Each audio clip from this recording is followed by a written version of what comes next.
Incluir o futebol de salão na regra tradicional na mente das pessoas é uma das maiores dificuldades que vocês têm hoje?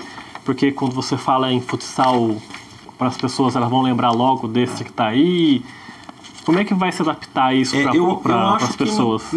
Nós não vamos ter rejeição das regras. Até porque as regras do futebol de salão são mais interessantes, principalmente na categoria muito pequena, até os 14 anos, e a categoria veterana, principalmente pelo lateral com a mão, dá mais dinâmica. Um senhor no veterano não tem mais, ele não vai abaixar para bater a bola. Então as regras não vão ter rejeição. A gente tem uma previsão de problemas para administrar, é tentar mostrar, limpar essa confusão que existe. O que é um, o que é outro, o que você está jogando agora, o que não está. O árbitro vai ser um referencial. Por quê? Porque o árbitro no futebol de salão é de calça. E o árbitro no futsal é de shorts. Então, se você estiver numa quadra, você não conhece de regras, mas o árbitro estiver de calça apitando, é futebol de salão. Se ele estiver de shorts, é futsal da FIFA.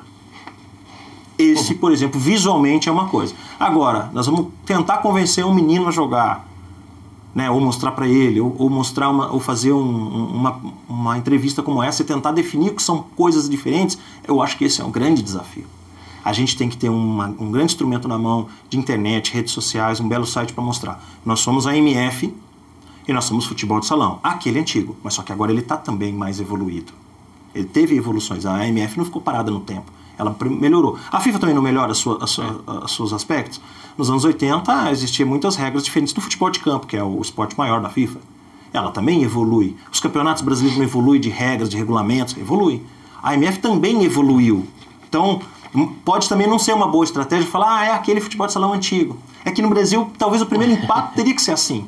Você lembra aqui em Jacareí, quando tinha o Vicente Skerman, né? Isso. Que era muito famoso, sempre foi futebol de salão. Nós vamos resgatar aquilo? É, aquela essência. A essência, sim. As regras também estão evoluídas, mas é aquela essência. Aquela essência de lotar as quadras, que hoje a gente não vê mais. Se não é a Falcão e companhia, não lota. Os campeonatos não lotam. Os campeonatos da FIFA só tem brasileiro, que é uma coisa que eu bato na tecla desde a época que eu trabalhava. Você não pode, na minha opinião, ter uma final de Europa, organizado pela UEFA, em que você tenha uma Rússia e uma Itália disputando o título, e você ter 11 jogadores brasileiros naturalizados na Itália e 8 jogadores brasileiros naturalizados na Rússia, o que significa para mim é que nenhuma desses dois países consegue montar uma seleção. Ah, não, a gente quer intercâmbio, eu também quero. Se eu tiver um Paraguai jogando na minha equipe, e ele estiver naturalizado, ele vai estar dando a experiência dele. É o limite. É o limite. Você não pode ter 90, 80, 90, 98% de jogadores dentro de uma seleção. Eles podem estar lá atuando pelos clubes. E assim, não o clube inteiro. Eu fui campeão do mundo pelo Dínamo. Sim, só tinha brasileiro. Porque lá na Rússia você tem o futebol de salão antigo. A gente gosta de falar antigo para tentar mostrar. Que para eles eles não podem vender dessa forma a informação. Porque para lá eles nunca pararam. Eles mantêm as duas paralelas. O Brasil é que parou. A Espanha parou logo em seguida. São os dois únicos países do mundo que... Só que na Espanha tem um detalhe. O governo proíbe jogar futebol de salão. Então, onde é que joga futebol de salão na Espanha? Lugar nenhum. Só na Catalunha. Como a Catalunha é um organismo, um país administrativamente liberado, né? Procurando independência. Independência, ele tem, dentro das suas bases de Constituição, alguma coisa na parte de legalidade, ele tem uma seleção. A seleção catalã é muito forte. Mas não é a Espanha. Essa coisa de naturalizar não empobreceu muito o futsal? Esse moderno empobreceu, né? Muito. Porque assim, a visão era, vamos expandir através dos pés e da cabeça e do raciocínio dos brasileiros? Vamos. Só que aí misturou. Intercâmbio não é isso. Então assim, qualquer jogador bom aqui, ou de médio para excelente, eles já levam. Aquele jogador já se naturaliza e já vira uma seleção. Seleção do Catar, seleção do... Entendeu? A Espanha. E aí que vem um grande detalhe. No Campeonato Mundial, que é o termômetro, que é o que mostra pra gente. Não teve nenhum outro país que ganhou títulos, que não seja Brasil e Espanha. Então é uma modalidade só com 2 times campeões do mundo. Sendo que a Espanha ganhou 2 vezes pelos pés de brasileiros. E o único país que entrou nas finais é a Itália, que tinha 11. Só o Brasil. Então, sim, foi Brasil A, Brasil B, Espanha, Brasil C, Itália. Foram os 3 únicos que chegaram nas finais. Eu não consigo entender essa supremacia brasileira em cima de brasileiros. É a mesma coisa do Sul-Americano. Não tem nenhum time sul-americano que conquista o Sul-Americano de clubes, o campeonato de clubes.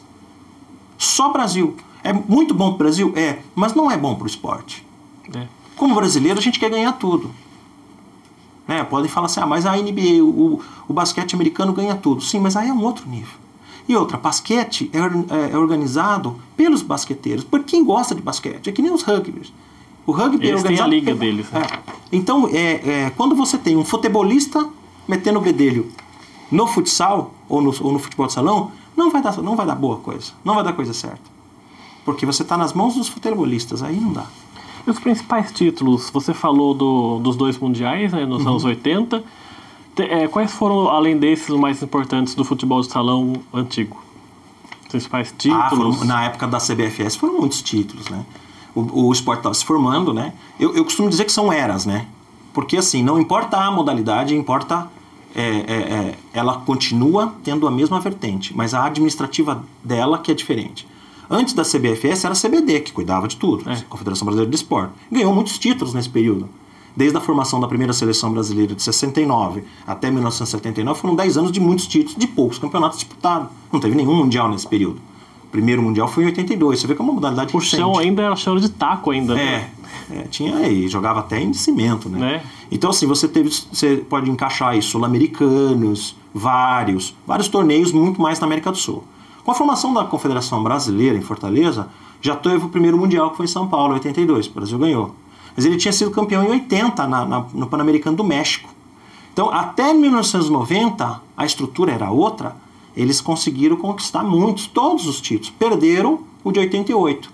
Eu acho que essa derrota da Austrália, que foi para o Paraguai, o campeonato na Austrália, foi também um divisor de águas. Assim, não, a gente já perdeu um título na FIFA. Vamos ceder a pressão da FIFA e vamos para a FIFA. Bom, aí eles começaram a ganhar tudo lá na FIFA. Já ao contrário que o futebol de salão, não. Daí não ganhou mais nada. Aí ganhou um torneio no Egito, ganhou a Copa das Nações, Copas menores, até o falecimento desse presidente, lamentavelmente, em 2000. Aí declinou de vez. Aí não participou do Mundial de 2003, não participou do Mundial de 2007 e pegou em 12º. Você olha o Brasil pegar 12º Mundial? Bom, iniciou um trabalho melhor, essa Confederação Nacional, e nos Jogos Mundiais, que é reconhecido pelo COI, pegou a medalha de bronze. Então, qual é o maior título nessa última década do futebol de salão? Conquistou a medalha de bronze nos Jogos Mundiais, que é reconhecido pelo COI. Esse tema olímpico é um tema muito complexo. Né? Vou falar daqui a pouco disso. Voltando a falar um pouquinho sobre o Falcão, a gente falou sobre a confusão do Falcão envolvendo a outra confederação. Tem alguma chance, por conta disso, do Falcão vir a jogar pela Confederação de Futebol de Salão? Eu acho muito difícil, porque o esporte dele é um outro esporte. Porém, ele já experimentou outros esportes. Tá? Eu conheço o Falcão, sou amigo dele pessoal. Claro que vai partir um convite, nós vamos convidá-lo, porque a gente pode convidar, não só ele, como outros grandes jogadores. Ele já foi campeão no currículo dele de futebol de campo quando ele atuou pelo São Paulo. Mesmo, acho que o São Paulo foi campeão da Libertadores naquela época. Mesmo ele não tendo atuado, ele estava no elenco campeão. Ele tem esse título na carreira de futebol de campo. Ele voltou para o futsal, até porque ele desconhece tudo isso. Ele e tantos outros jogadores desconhecem como é que é o futebol de salão e como é que é o futsal. Ele já jogou no futebol Society, acho que pelo Madureira, recentemente. E ele deve receber alguns convites de outras seleções. E por que não um jogador qualificado como ele não pode defender as cores de outra modalidade? Bom, aí vem a briga dele lá. O que eu acho que ele está querendo, ele e o grupo dele, eles estão querendo mudar o esporte deles. Eles estão defendendo o esporte deles. Eles estão fazendo isso para sair do esporte. Eles estão numa guerra com a confederação. Olha, eu não visto mais a camisa do Brasil, do futsal moderno, enquanto vocês não mudarem coisas aqui. O que eu acho é que lá não vai mudar. Então, assim, será que ele volta para a seleção? Ou será que essa briga faz com que ele não tenha nenhum jogo de despedida? Aí, para nós, é interessante. Se ele, por acaso, não tiver nenhum entrosamento com... Porque eles não vão mudar do que eles querem. Eles querem mudar o presidente, que vai mudar. Eles querem mudar o diretor? Pode mudar. Mas a estrutura em Fortaleza, não dá para mudar. Não mudou desde 79, vai mudar agora. Tá bom, mas é o Falcão que está pedindo e companhia. Eles vão desdenhar isso e vão pegar outros jogadores e vão colocar no lugar. E vão levar pau como levaram. Porque a transição deles tinha que acontecer, mas não dessa forma truncada. O Falcão um dia ia ter que parar, mas ia ter que ter outros meninos, não vai ter outro Falcão, mas outros meninos muito próximos, e vindo numa base para chegar. Não foi isso que eles fizeram. Deu a debandada dos grandes jogadores e botou uma seleção. Coitados dos jogadores, né, que entraram numa fria. Se dedicaram ao máximo, mas perderam até um título aqui no Brasil recentemente. Né, então tem esse aspecto. Qual que é a intenção? Falcão, vem aqui, vem conhecer o projeto. Se nós formos aceitos na MF esse ano, a gente vai ter eliminatória e precisa ir para a Bielorrússia.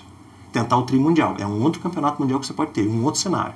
E mais o mais importante para ele, que não está em final de carreira, mas está se aproximando do final dessa carreira. Está com 36 anos. Né? Ele está indo para o final da carreira dele. Se nós formos aceitos mesmo na MF, no tempo que a gente acha que vai ser, Jogos Mundiais do COI. Não é oficial do COI, mas é reconhecido pelo COI. Você acha que ele não quer colocar uma medalha dessa no peito? Encerrando a carreira? E esses jogos é em 2017. Não sei o que vai acontecer até 2017. Se formos nós agraciados por representar a seleção, a gente vai lá atrás da medalha de ouro. E o Falcão não pode estar com 30 e pouco, 38, 39 anos querendo jogar, ou quase 40 anos querendo jogar? Em alto nível ainda? Então há uma possibilidade. Eu vou procurá-lo, né, porque a gente tem uma boa relação, mas eu tenho hoje para anunciar que eu vou me encontrar com o Vinícius, que é o capitão, o irmão do Lenísio, e ele é presidente da Associação Brasileira dos Atletas de Futsal. E o que eu quero conversar com ele? Eu não quero que a BASF apoie a nossa confederação. Não. Eu quero que a BASF apoie a decisão dos atletas de jogar a modalidade que eles quiserem. Vocês não defendem o atleta? Vocês estão ali para defender contrato de atleta, vocês estão ali para defender a relação do atleta-clube, a relação do atleta-seleção brasileira. Então defenda a decisão do atleta. Se ele quiser jogar showball, ele joga showball. Sem ter perseguição. Porque não pode sancionar. Que é isso que é um mito muito grande. O jogador que jogar futebol de salão, a federação ou a confederação vai sancionar. Sancionar não pode, que já tem uma lei, já tem um estudo de caso da Corte Internacional da Suíça. Prejudicado. Mas ele pode ser boicotado. Então. E o boicote a gente precisa combater enfrentando ele de frente, porque ele é velado. Não chama mais aquele dirigente ou aquele jogador, não chama mais... Isso acontece muito. Acontece em todos os esportes. O treinador não gostou do fulano de tal, pronto, teve um problema pessoal com ele, já não convoca ele. Não estão tratando como profissionalismo. Eu acho que a gente vai ter jogadores do Jacareí. Eu quero conversar com o presidente do time, que é meu amigo. Apoie eles, então. Eu acho que a gente tem 2, 3 jogadores, porque num primeiro momento a nossa seleção vai ser formada dessa forma mesmo. Nós não temos times de futebol de salão no Brasil. E o de Jacareí está bem organizado, né? Muito bem organizado. Melhorou demais. Ela bateu cabeça aí na Liga, na Liga Paulista. O time, não é a Liga, né? Porque são duas coisas distintas. Uma é a Liga Regional, fundada em 58, que tem o presidente Valdeci, que ele conseguiu reativar a Liga depois de muito tempo. Né? Uma liga historicamente complexa dentro da federação. Ela teve 3 intervenções. Desde 1960, ela sempre não conseguiu seguir um trabalho. E o Valdeci conseguiu seguir um trabalho. Ele fez a Liga. A Liga faz outras coisas. Campeonato de base, estrutura, participa dos campeonatos de seleções. Aí ele também é presidente do time. São duas coisas diferentes. O time chama Jacareí Futsal e Esportes Olímpicos. Esse é o nome do time. Ele pode ter o que ele quiser de modalidade lá. Não é só futsal. Esportes Olímpicos. Ele pode ter, e também pode ter futebol de salão, ele pode ter um time de futebol 7. Ele não ia montar um time de basquete, não tem sentido. Ficaria até esquisito. Mas ele pode ter todos os esportes, principalmente com bola no pé, que ele quiser ter. Então qual que é a ideia? Vou dizer, vamos tomar um café, vem cá, vamos conversar. Não vai ser bom para a cidade a gente fechar e a gente ter 3 ou 4 jogadores ou 2 jogadores seu aqui, sendo convocado para a seleção brasileira para um campeonato mundial? Desde que não atrapalhe o seu calendário. Porque tem muito isso também, a gente vai respeitar isso. Mas o menino aqui, ele não tem chance de ir para a seleção brasileira porque a seleção brasileira não está olhando para Jacareí. Quando foi que nós tivemos um jogador aqui na seleção brasileira? Agora é uma oportunidade, e ele tem condição tecnicamente. O Pezão é um deles, que já também está numa fase da carreira, que ou ele defende a seleção brasileira de futebol de salão agora, ou ele nunca veste. E é um baita de um goleiro que vai fechar o gol na Bielorrússia se ele for. Não só ele, tem outros grandes goleiros que também já procurou. Então, está tendo uma procura. É claro que o Vale do Paraíba vai fornecer mais atletas. Mas eu não quero ter uma seleção paulista com a camisa da seleção brasileira. Eu quero que um valor do Paraná. Vai pegando os Eu quero um valor do Ceará. Eu quero um valor do Rio de Janeiro. Eu quero que o nosso treinador, que é o Nelsinho, de Jundiaí, consiga ver. Mas, num primeiro momento, a transição é difícil. Nós não temos um campeonato no Paraná. vai começar a ter, só que vai bater na porta do calendário. Então a gente vai ter que ter uma seleção para conquistar esse título. Então acho muito importante que os jogadores, voltando aí, fixar no Falcão, que ele conheça o projeto. Aí a opção é dele. Mas essa opção precisa ser defendida por ele, bancada por ele, né? E se você tem um jogador astro como o Falcão, como o Vinícius, ou como um grande, se ele vier a vestir a camisa da seleção, outros não ficarão com receios. O que a gente prova é, sanção jurídica não pode acontecer. Pode abrir uma porta, né? Mas você pode ser boicotado. Por quem? Por quem não quer que isso evolua. Então a gente precisa fechar. A ABASF pode ser uma parceira. Eu não quero que ela emita uma... Se ela quiser apoiar nosso projeto, melhor ainda. Mas eu não quero isso. Quero mostrar para o Vinícius, não estou aqui como entidade pedindo um apoio para a entidade. Eu estou querendo que você defenda a decisão dos atletas de futsal.